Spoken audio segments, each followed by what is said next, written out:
Rule number 1 is never lose money. Rule number 2 is never forget rule number 1. Diversification is a protection against ignorance. It makes very little sense for those who know what they're doing. Do not take yearly results too seriously.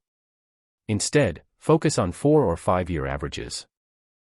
All there is to investing is picking good stocks at good times and staying with them as long as they remain good companies. American business, and consequently a basket of stocks, is virtually certain to be worth far more in the years ahead. An investor should act as though he had a lifetime decision card with just 20 punches on it.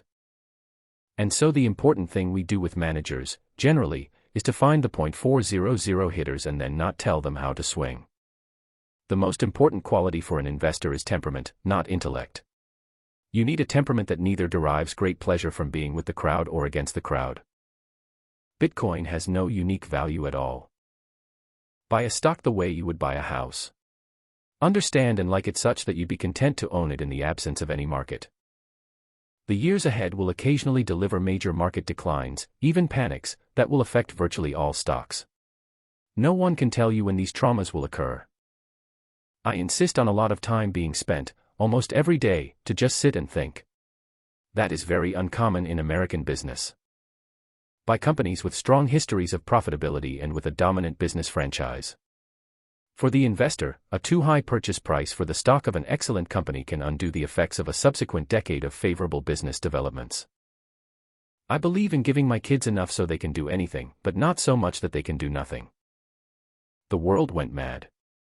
What we learn from history is that people don't learn from history. The key to investing is not assessing how much an industry is going to affect society, or how much it will grow, but rather determining the competitive advantage of any given company and, above all, the durability of that advantage. Among the various propositions offered to you, if you invested in a very low-cost index fund, where you don't put the money in at one time, but average in over 10 years, you'll do better than 90% of people who start investing at the same time. Because if you're wrong and rates go to 2%, which I don't think they will, you pay it off. It's a one-way renegotiation. It is an incredibly attractive instrument for the homeowner and you've got a one-way bet. Cash is to a business as oxygen is to an individual, never thought about when it is present, the only thing in mind when it is absent. Don't get caught up with what other people are doing. Being a contrarian isn't the key, but being a crowd follower isn't either. You need to detach yourself emotionally. For 240 years it's been a terrible mistake to bet against America, and now is no time to start. I never attempt to make money on the stock market. I buy on the assumption that they could close the market the next day and not reopen it for 5 years. I have no views as to where gold, will be, but the one thing I can tell you is it won't do anything between now and then except look at you. Whereas, Coca-Cola will be making money, and I think Wells Fargo will be making a lot of money, and there will be a lot, and it's a lot better to have a goose that keeps laying eggs than a goose that just sits there and eats insurance and storage and a few things like that. I just sit in my office and read all day. I won't say if my candidate doesn't win, and probably half the time they haven't, I'm going to take my ball and go home. If returns are going to be 7 or 8% and you're paying 1% for fees, that makes an enormous difference in how much money you're going to have in retirement. We want products where people feel like kissing you instead of slapping you. If you aren't willing to own a stock for 10 years, don't even think about owning it for 10 minutes. The most important investment you can make is one in yourself. If you buy things you do not need, soon you will have to sell things you need. If you don't feel comfortable making a rough estimate of the asset's future earnings, just forget it and move on. If you like spending 6 to 8 hours per week working on investments, do it. If you don't, then dollar cost average into index funds. If you're in the luckiest 1% of humanity, you owe it to the rest of humanity to think about the other 99%. If you're smart, you're going to make a lot of money without borrowing. In the 20th century, the United States endured 2 world wars and other traumatic and expensive military conflicts, the Depression, a dozen or so recessions and financial panics, oil shocks, a flu epidemic, and the resignation of a disgraced president. Yet the Dow rose from 66 to 11,497. In the 54 years, Charlie Munger and I have worked together, we have never foregone an attractive purchase because of the macro or political environment, or the views of other people. In fact, these subjects never come up when we make decisions. In the business world, the rearview mirror is always clearer than the windshield. Investors should remember that excitement and expenses are their enemies. It is a terrible mistake for investors with long-term horizons to measure their investment risk by their portfolio's ratio of bonds to stocks. It is not necessary to do extraordinary things to get extraordinary results. It takes 20 years to build a reputation and 5 minutes to ruin it. If you think about that, you'll do things differently. The one thing I will tell you is the worst investment you can have is cash. Everybody is talking about cash being king and all that sort of thing. Cash is going to become worth less over time.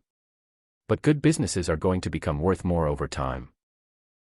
It's been an ideal period for investors. A climate of fear is their best friend. Those who invest only when commentators are upbeat end up paying a heavy price for meaningless reassurance. It's better to hang out with people better than you. Pick out associates whose behavior is better than yours and you'll drift in that direction. It's better to have a partial interest in the Hope Diamond than to own all of a rhinestone. It's far better to buy a wonderful company at a fair price than a fair company at a wonderful price. Just pick a broad index like the S&P 500. Don't put your money in all at once, do it over a period of time. Keep things simple and don't swing for the fences. When promised quick profits, respond with a quick no. Lose money for the firm, and I will be understanding. Lose a shred of reputation for the firm, and I will be ruthless. Many management teams are just deciding they're gonna buy X billions over X months. That's no way to buy things. You buy when selling for less than they are worth. It's not a complicated equation to figure out whether it is beneficial or not to repurchase shares. The difference between successful people and really successful people is that really successful people say no to almost everything. Most people get interested in stocks when everyone else is. The time to get interested is when no one else is. You can't buy what is popular and do well. Never invest in a business you cannot understand. Your premium brand had better be delivering something special, or it's not going to get the business. One can best prepare themselves for the economic future by investing in your own education. If you study hard and learn at a young age, you will be in the best circumstances to secure your future. The most important thing to do if you find yourself in a hole is to stop digging. One thing that could help would be to write down the reason you are buying a stock before your purchase. Write down, I am buying Microsoft at $300 billion because. Force yourself to write this down. It clarifies your mind and discipline. Only when the tide goes out do you discover who's been swimming naked. Opportunities come infrequently. When it rains gold, put out the bucket, not the thimble. Price is what you pay. Value is what you get. Read 500 pages like this every day. That's how knowledge works. It builds up, like compound interest. All of you can do it, but I guarantee not many of you will do it. Risk comes from not knowing what you're doing. If a business does well, the stock eventually follows. Since I know of no way to reliably predict market movements, I recommend that you purchase Berkshire shares only if you expect to hold them for at least 5 years. Those who seek short-term profits should look elsewhere. Someone's sitting in the shade today because someone planted a tree a long time ago. The best thing that happens to us is when a great company gets into temporary trouble. We want to buy them when they're on the operating table. Speculation is most dangerous when it looks easiest. Stay away from it. It's a mirage. Basically, the idea that it has some huge intrinsic value is a joke in my view. The best chance to deploy capital is when things are going down. The stock market is a no-called strike game. You don't have to swing at everything, you can wait for your pitch. There is nothing wrong with a know-nothing investor who realizes it. The problem is when you are a know-nothing investor but you think you know something. This does not bother Charlie and me. Indeed, we enjoy such price declines if we have funds available to increase our positions. Too big to fail is not a fallback position at Berkshire. Instead, we will always arrange our affairs so that any requirements for cash we may conceivably have will be dwarfed by our own liquidity. There are all kinds of businesses that Charlie and I don't understand, but that doesn't cause us to stay up at night. It just means we go on to the next one, and that's what the individual investor should do. You can't buy what is popular and do well. We never want to count on the kindness of strangers in order to meet tomorrow's obligations. When forced to choose, I will not trade even a night's sleep for the chance of extra profits. We will reject interesting opportunities rather than over-leverage our balance sheet. We've long felt that the only value of stock forecasters is to make fortune tellers look good. Even now, Charlie and I continue to believe that short-term market forecasts are poison and should be kept locked up in a safe place, away from children and also from grown-ups who behave in the market like children. What is smart at one price is stupid at another.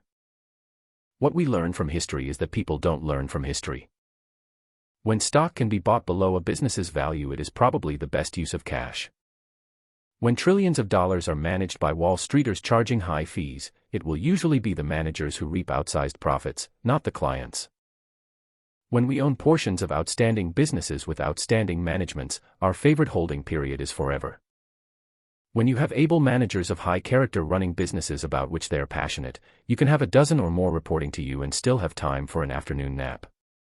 Conversely, if you have even one person reporting to you who is deceitful, inept, or uninterested, you will find yourself with more than you can handle. Whether we're talking about socks or stocks, I like buying quality merchandise when it is marked down. Widespread fear is your friend as an investor because it serves up bargain purchases.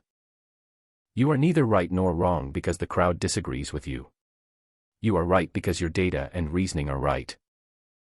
You can't borrow money at 18 or 20% and come out ahead. You can't produce a baby in 1 month by getting 9 women pregnant. The most important quality for an investor is temperament, not intellect. You need a temperament that neither derives great pleasure from being with the crowd or against the crowd.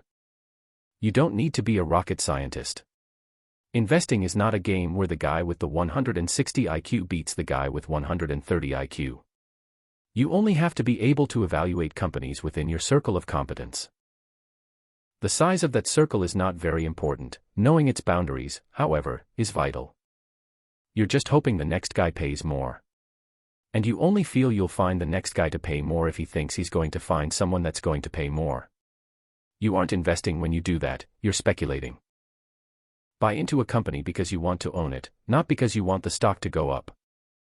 Charlie and I view the marketable common stocks that Berkshire owns as interests in businesses, not as ticker symbols to be bought or sold based on their chart patterns, the target prices of analysts, or the opinions of media pundits. Half of all coin flippers will win their first toss. None of those winners has an expectation of profit if he continues to play the game. Predicting rain doesn't count, building the ark does. Wall Street is the only place that people ride to in a Rolls-Royce to get advice from those who take the subway. Success in investing doesn't correlate with IQ. What you need is the temperament to control the urges that get other people into trouble in investing.